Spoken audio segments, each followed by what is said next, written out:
علی رضا تاریت کر رہا ہوں نوابشاہ سے۔ میرے لیے سنت میراب سے سوال یہ ہے کہ لوگ یہ دعا کرتے ہیں کہ یا اللہ پاک میری عمر اس فلاں شخص کو لگا دے۔ یا سیدی سوال یہ ہے کہ ایسی دعا کرنا کیسا؟ کوئی حرج نہیں ہے، واقعہ ہے، حضرت آدم علیہ السلام نے دعا فرمائی تھی داؤد علیہ السلام کے لیے 20 سال 40 سال کے لیے، تو وہ ان کو ملے تھے جو دعا حضرت آدم علیہ السلام نے فرمائی تھی۔ اس کی پوری وہ روایت جو ہے وہ مشکات شریف میں ہے، مرآت شرح مشکات میں یہ روایت بھی ہے، اس کی تشریح بھی ہے۔ صلو علی الحبیب صلی اللہ علی محمد۔ میرا نام ہارون رشید ہے اور میں کھارا دار میٹھا دار سے بات کر رہا ہوں۔ میرا امیر اہل سنت سے سوال ہے کہ جو ماں باپ کو ہم دیتے ہیں اس کا حق، جیسے کہ کوئی کپڑا عید والے دن یا کوئی شادی بیاہ میں کوئی چیز لے کے دیتے ہیں، تو اسی طرح اپنی بیوی کے ماں باپ کو بھی دینا ضروری ہے؟ ضروری تو ماں باپ کو بھی نہیں اور بیوی کے ماں باپ کو بھی نہیں ہے، ویسے اپنے ماں باپ کے ساتھ احسان تو کرنا چاہیے۔ ماں باپ اگر فرمائیں کہ سارا مال مجھے دے دو، تو سعادت مند بیٹا تو ہے کہ سارا خزانہ سونپ دے کے اور پہنے کپڑے کے ساتھ کھڑے ہو جائے، اگرچہ بہت دشوار ہے، لیکن یعنی کہ ماں باپ کے حق بہت زیادہ ہے۔ اب سسرال میں دینا رسم و رواج ہو تو وہ شاید رسم و رواج کے طور پہ لوگ دیتے ہیں، اب اس میں بھی بعض اوقات ایسا ہوتا ہے نہیں دیں گے تو برا بھلا بولتے ہیں یا بدنام کرتے ہیں، تو یہ پھر سسرال جو ساس یا جو بھی ہے ان کے حق میں رشوت ہو جائے گا۔ اور اگر وہ غریب ہیں اور آپ احسان کے طور پہ دیتے ہیں تو دینے میں کوئی حرج نہیں۔ ہر مسلمان کو آدمی اگر دے تحفے کے طور پہ تو ثواب کا کام ہے، اس میں ساس یا سسر تو ایک طرح سے رشتہ دار ہیں، تو صلہ رحمی کا بھی ثواب کمانے کا موقع ہے یہ۔ لیکن وہی بات کی میں نے کہ ضروری نہ اپنے ماں باپ کو، ماں باپ کی ضرورت پیش آ سکتی ہے دینے کی، اور اس طرح ساس سسر کو بھی دینے کی ضرورت پیش آ سکتی ہے۔ یہ عام مسلمان کی حیثیت سے بھی بعض اوقات عام مسلمان کو بھی ضرورت پڑ سکتی ہے دینے کی اور ضروری ہو جائے، ایسی صورتیں بھی بعض اوقات ہوتی ہیں۔ لیکن بہرحال ایک احسان کرنا چاہیے، سسرال پر بھی احسان کرنا چاہیے، پھر اس سے محبت بھی بڑھے گی اور خاندانی معاملات جو مزید مضبوط سے مضبوط تر ہوں گے۔ صلو علی الحبیب صلی اللہ علیہ وسلم۔ عموماً ایسا ہوتا ہے کہ شوہر مالدار ہوتا ہے اور اس کا پورا گھر بھی کھاتا پیتا ہوتا ہے، اور بیوی کے جو ماں باپ ہوتے ہیں وہ اتنے زیادہ مضبوط نہیں ہوتے، بعض اوقات غریب بھی ہوتے ہیں۔ تو ایسے میں بیوی بعض اوقات یہ اپنے شوہر سے بات کرتی ہے، ریکویسٹ تو کیا کرے گی، بات کرتی ہے کہ میرے والدین کو بھی اگر آپ کی طرف سے کچھ مل جائے، یا اگر آپ کہیں تو میں اپنے ماں باپ کو دے دوں۔ تو بعض اوقات چونکہ اب وہ امیر گھر میں چلی جاتی ہے بیٹی، تو پھر وہ بعض اوقات اس طرح کا ہوتا ہے کہ اگر میرے غریب ماں باپ یا میرے غریب بھائی بہن ہیں، اگر ہم اس کی کچھ میں اگر اپنی طرف سے مدد کر دوں، تو پھر ایسے میں بعض اوقات یہ شوہر کی طرف سے یا اس کے ماں باپ کی طرف سے ہوتا ہے کہ کیوں۔ ایسے میں اگر بیوی کی یا اس کے والدین کی اگر کچھ دل جوئی کا سامان ہو تو میرا خیال ہے کہ یہ ان کو برکت دلائے گا اگر ایسا کچھ ہو جائے تو۔ ہر مسلمان، کسی مسلمان کو جو غریب ہو، حقدار ہو، محتاج ہو، تو اس کی مدد کرنا قائم ثواب ہے۔ اسی طرح سسرال کی بھی مدد کرے تو ثواب تو ملے گا، تو دینا چاہیے۔ اگر اللہ نے دیا ہے تو بالکل دیں، اسے تو گھر بھی مضبوط ہوگا نا۔ ضمناً فوائد ہی فوائد ہیں، سائیڈ افیکٹ بظاہر تو کوئی نظر نہیں آتا سوائے اس کے کہ اپنا نفس نہیں مانتا، نفس بہکاتا ہے، پھر شیطان بہکاتا ہے، گھر کے افراد بعض اس کو پسند نہیں کرتے۔ ہاں سسرال سے لینا یہ ضرور معیوب ہے، لیکن سسرال کو دینا لڑکے کا یہ معیوب نہیں ہے، بلکہ یہ گڈ سائن ہے، میں تو سمجھتا ہوں۔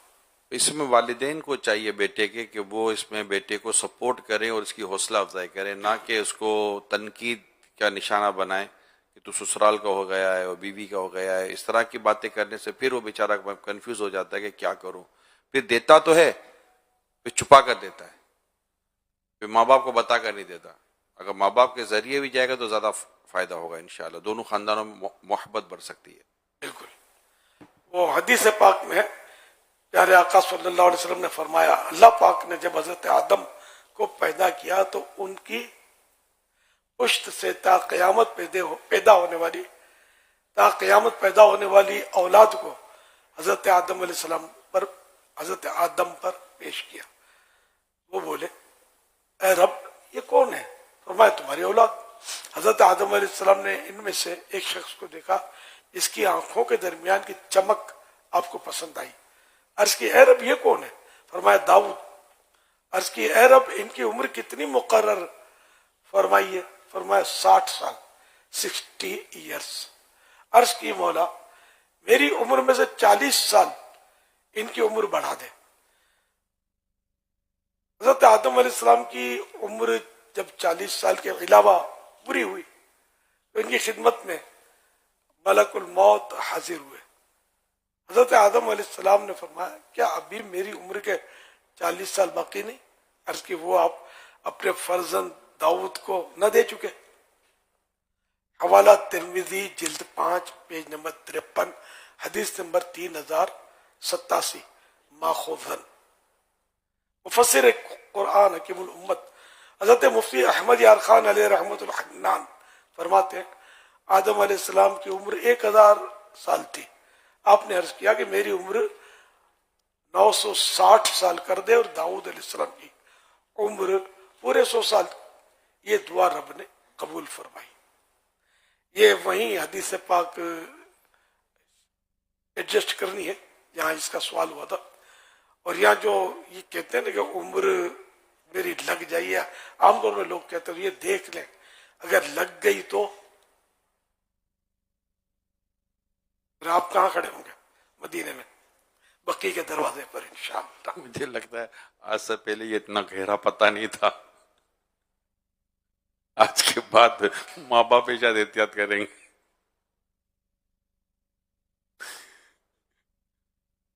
تو اللہ کے پیارے پیارے آخری نبی صلی اللہ علیہ وسلم کی ملاقات چند بچیوں سے ہوئی جو گا رہی تھی اور یہ کہہ رہی تھی کہ ہم تمہیں اپنی زندگی بخشتی ہیں، تم ہمیں بخشو.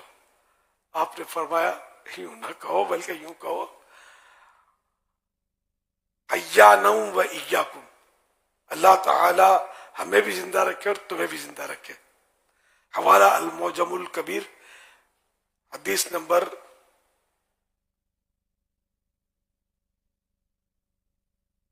6666 المکتبۃ الفیصلیہ بیروت جلد 7 پیج نمبر 152، فتاوی رضویہ شریف جلد 23 صفحہ نمبر 286 یا 284. اپنی عمر کے تعلق سے یہ حدیث پاک بھی ذہن میں رکھیں. ہم ایک پھٹی بادام دینے کے لیے تیار نہیں ہے کسی کو.